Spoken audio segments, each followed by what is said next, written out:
All right, critters and masters, what are we talking about here? I'm Mike Von Awesome. Let's get into it. I want to give you guys a nice and easy out to kill your party. I don't know why you would need this. I'm not judging. I'm just saying. Somewhere along the lines, DM, something bad happened. You gave away the potion of Storm Giant Strength on the first session.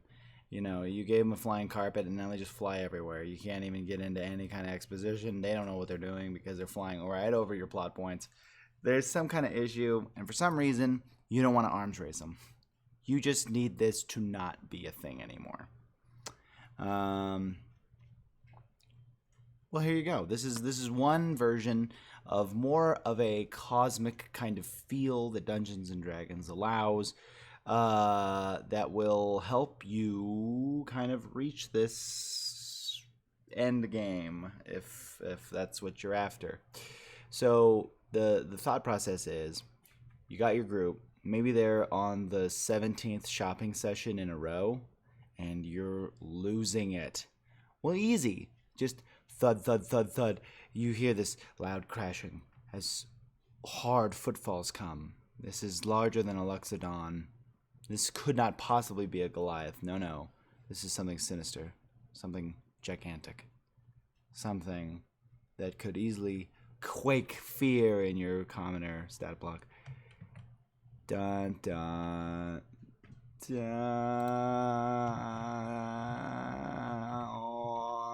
Boom. Nailed it. Etten. So, Ettins are decent creatures. Stat-wise, they're very decent creatures. They kind of have a little bit of everything that they need to have in order to be able to get away with what they're trying to get away with. 2 heads, so already they're decent when it comes to the necessity for saves. Against a lot of easy effects. There's only a CR 4, but it's got 85 health. I think it's pretty good.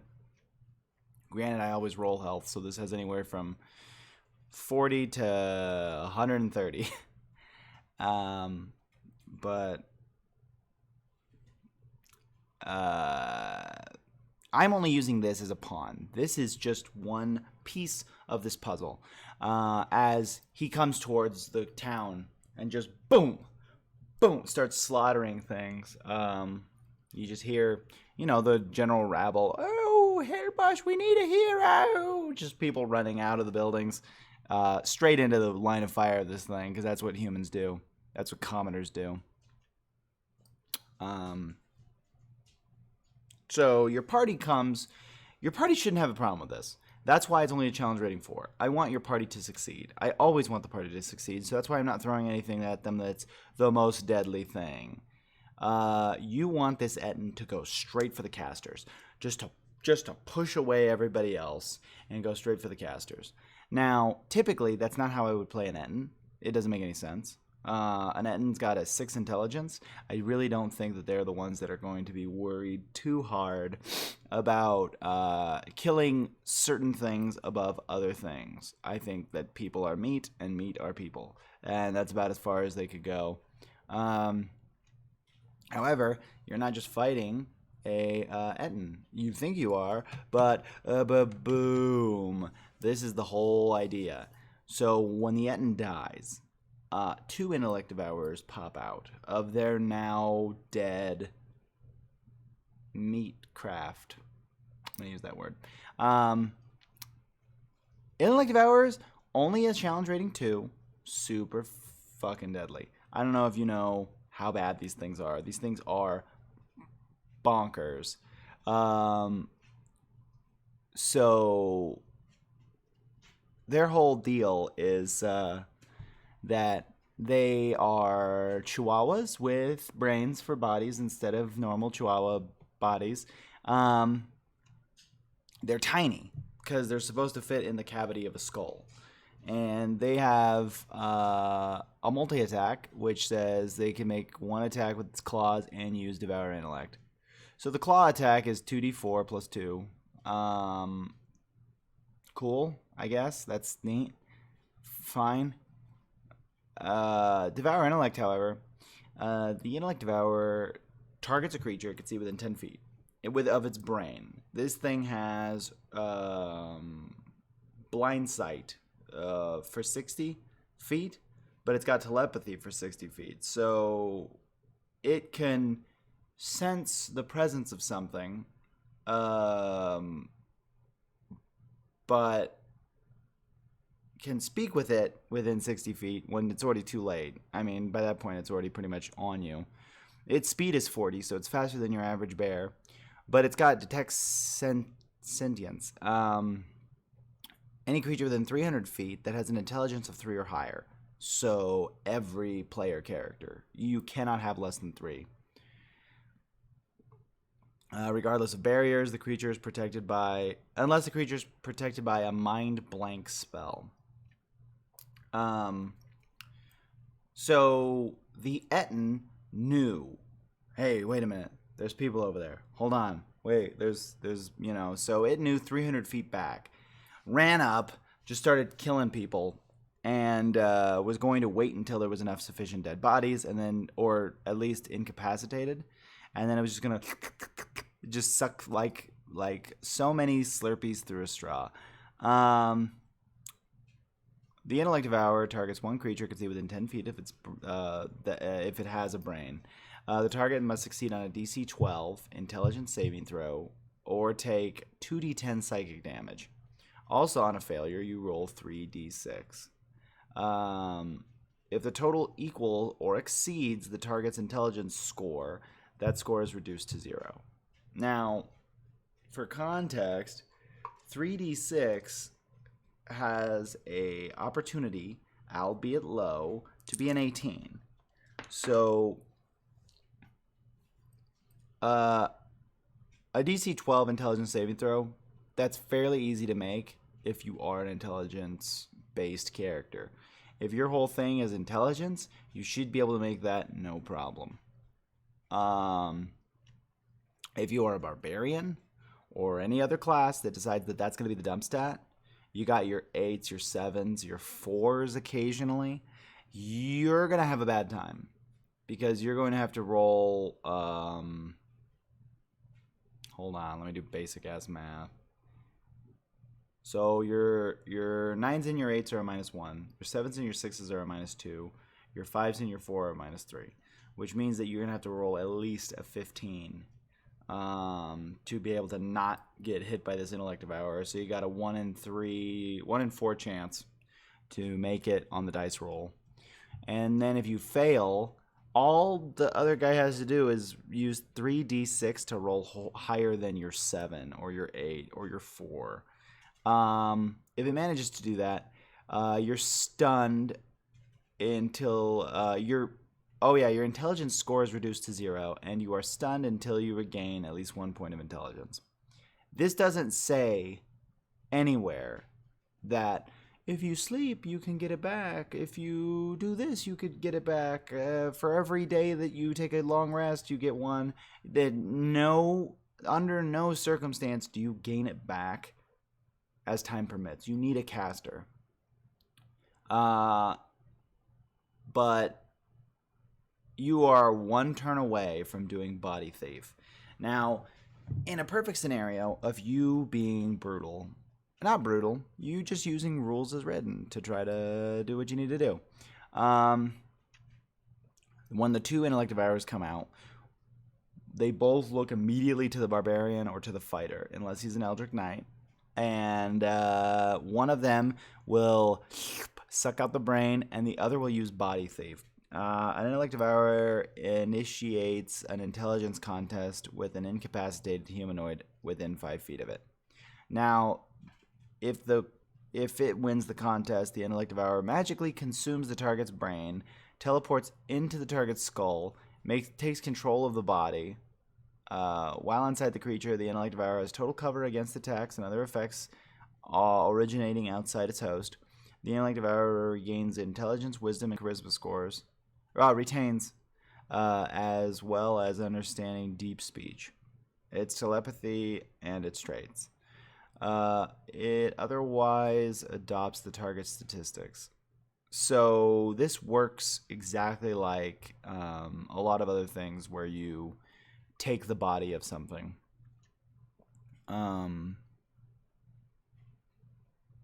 It knows everything the creature knew, including spells and languages. So if the host body drops to 0 hit points, the Intellect Devourer must leave it. That's why they left the Etten. A protection from evil and good spell cast on the body drives the Intellect Devourer out. So if you have a cleric, you could potentially have problems. However, the Intellect Devourer is also forced out if the target regains its devoured brain by means of a wish. Wish is the spell we're talking about here. 9th level. So if your characters are not 9th level, they cannot deal with this after Body Thief has taken place. By spending 5 feet of its movement, the Intellect Devourer can voluntarily leave the body, teleporting to the nearest unoccupied space within 5 feet of it. The body then dies unless the brain is restored within 1 round. So, yeah, we're talking death unless the brain is restored. So I've been asking, what can restore the brain? There are people that are like, yeah, regenerate should be able to do it. But this doesn't mention regenerate. This mentions wish. I feel like regenerate is good for limbs. I think that it would take wish to restore a brain. A wish spell that you need within the same round. So you literally need a 9th level spellcaster with you, or you need to have purchased a wish spell scroll and have the means to cast it. Either way, this is an extremely deadly encounter. So, yeah, ideally, Etten runs after the mages, just tries to fly swat them down. You got to get rid of the stuff that could deal area damage. Then, when the Etten dies, boom, 2 Intellect Devourers roll out. The first one devours Intellect on somebody that he can easily get away with. Now, that creature's intelligence score is reduced to 0, which means you will always win the Body Thief contest. Their intelligence score is 0, and they are stunned. Which, if I'm not insane,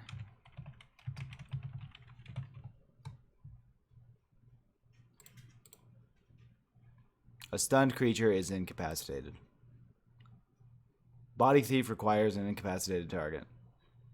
So not only are they stunned, but their intelligence is 0, so they can't do anything about it. They just can't do anything about it. You can't really get away with having a 0 for one of your scores. I mean, you are at that point more or less comatose. I'm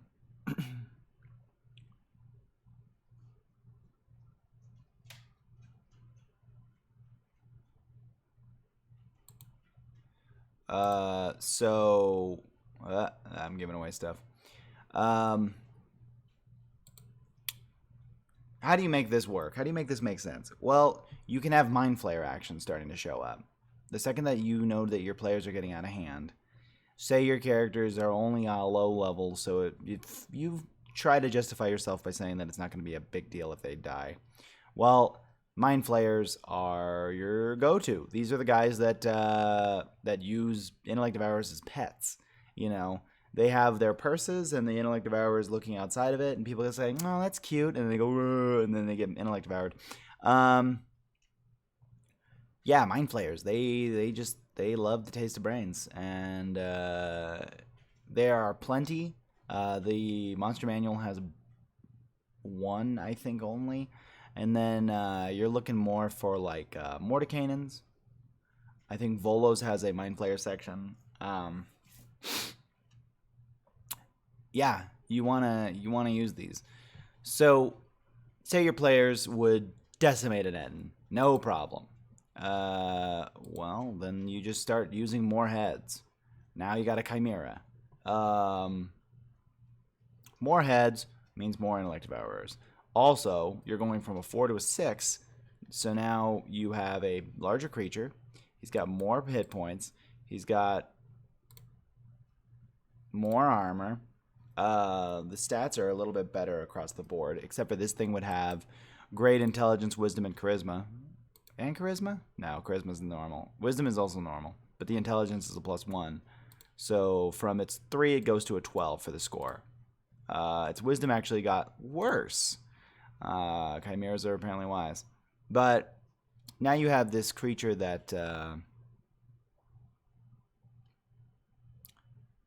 one bite, one horn, one claw.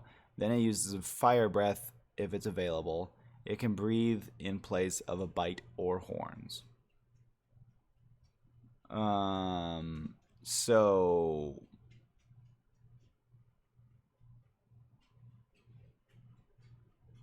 I would probably do it in place of horn, because bite you're probably gonna hit with better. That's just what that is. But 7d8 on a DC 15 dexterity. No, this is a good one. Now you can fly at 60 feet, so you can meet your opponents, your player characters. You can meet them pretty much anywhere on the battlefield, anywhere that would make sense. You know, I would definitely preface this whole thing with saying like, oh, you saw this very large, just wings figure flying above. You know, it didn't look like a dragon, but it definitely was something. Huge. Not a bird. We're not talking birds here. We're not talking, you know, even like griffins. This thing was big. You know, you mentioned that a couple times as this thing is circling around 300 feet. You know, the second it gets there, it gets that sweet spot. You know, it can now be like, what? Granted, this thing's got a passive perception of 18.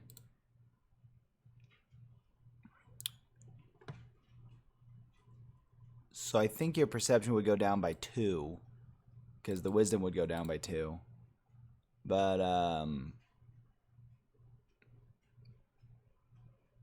+6 is still very good.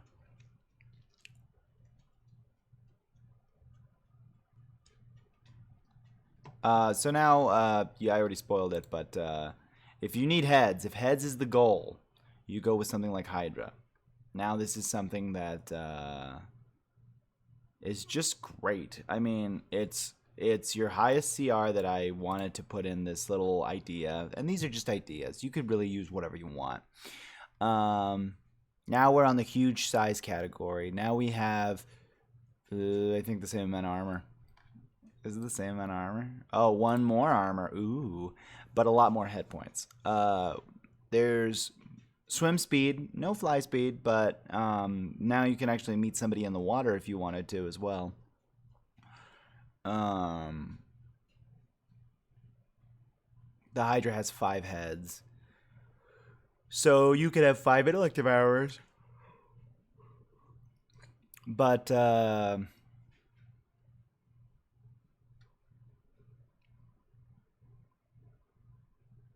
whenever the Hydra takes 25 or more damage in a single turn, one of its heads dies. If all its heads die, the Hydra dies. At the end of its turn, it grows 2 heads for each of its heads that died since last turn, unless it's taken fire damage since its last turn. And it regains 10 points for each head regrown this way.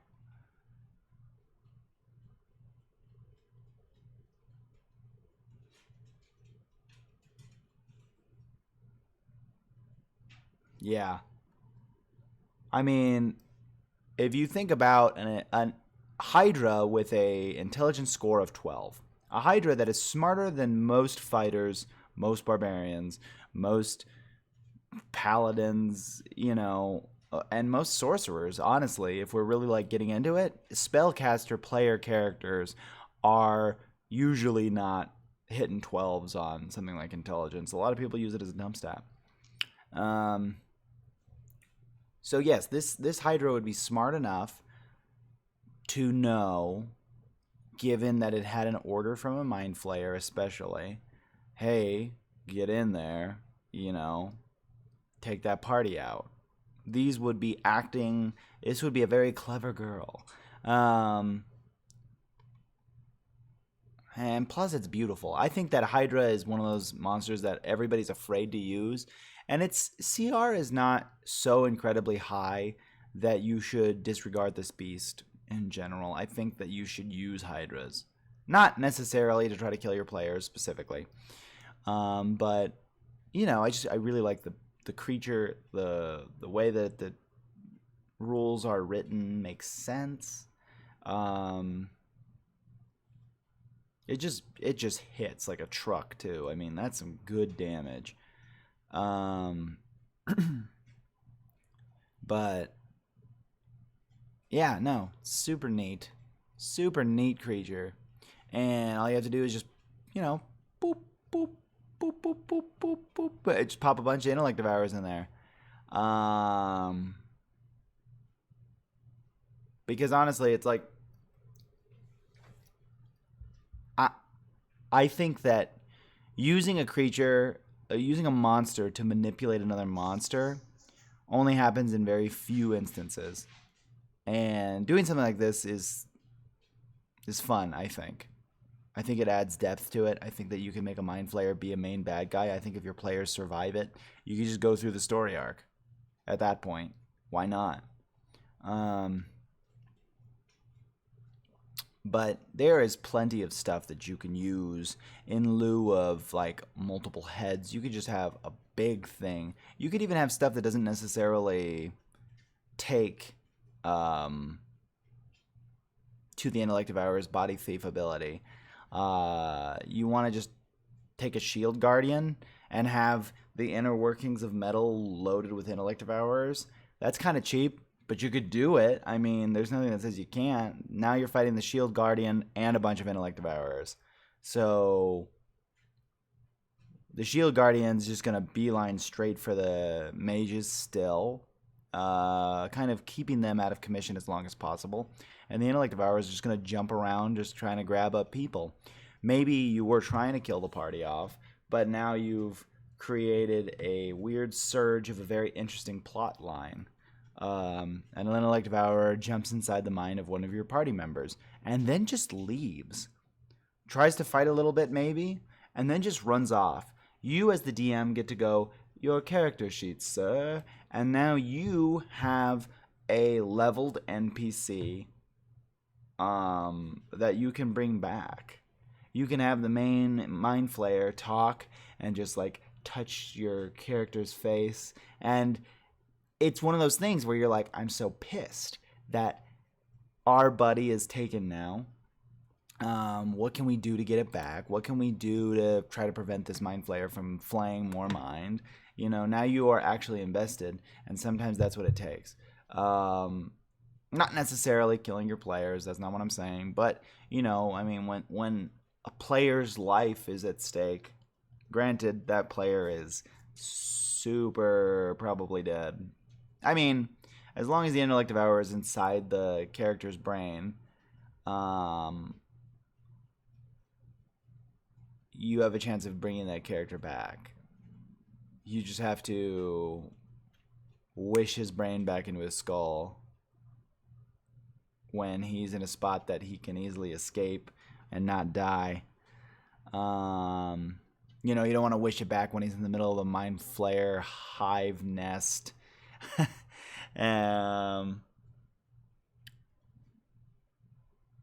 Or on a covert mission to go kill some Githyanki or something. Like, you got to watch out when you do it, but I think that something like this would definitely make a very interesting story arc. I'm super tempted to try this. But I don't know. Tell me your thoughts. This video actually went on a lot longer than I wanted it to. I think I did a lot of rambling. Trying to gather my thoughts without actually prepping at all.